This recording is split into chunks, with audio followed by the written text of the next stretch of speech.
There can be many ways when it comes to teaching kids in foster care. I'm going to be talking about 2 in this video, and then in the second video I've uploaded, I'm going to be talking about 3 more challenges. Before I get started, I just want to clarify that the 5 challenges I've listed may not associate with every foster kid that comes in your classroom, but I'm sure somewhere along the road of your teaching career you will come across one or all these challenges. And yeah, so the first one is behavioral problem in a foster kid being disruptive. We do have to keep in mind that a foster kid is probably coming from a background of abuse, neglect, trauma, or all the above. So, I mean, they know their instinct is to be aggressive towards others, and I mean, they've probably learned that being aggressive towards others, that's where they get attention. So they feel comfortable of being aggressive towards their classmates or to you as a teacher.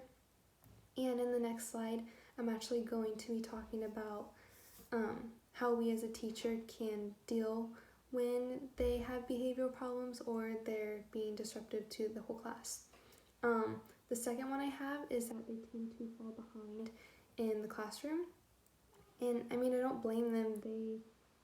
They are investing time in themselves on taking care of themselves, and they're also thinking about, like, I could move in a few weeks or in a few months or a few years. They're never, like, they probably never feel like safe and secure in one home. They know that sometime in the future I'm probably going to be moved to another foster home, and I'm sure that's what's on their mind most of the time.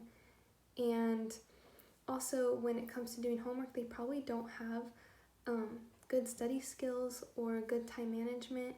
I mean, they probably didn't learn that from their original home, and they probably don't have time to learn that in their new foster home.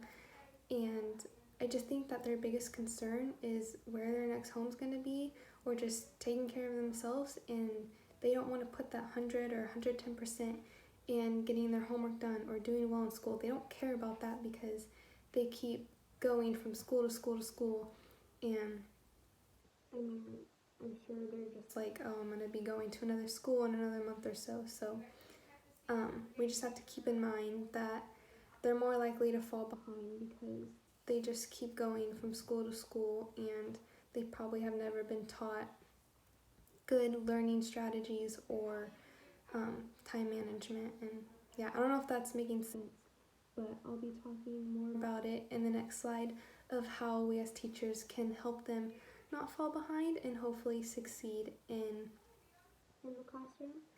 And yeah, so the second video I've uploaded is going to be talking about the next 3 challenges that I've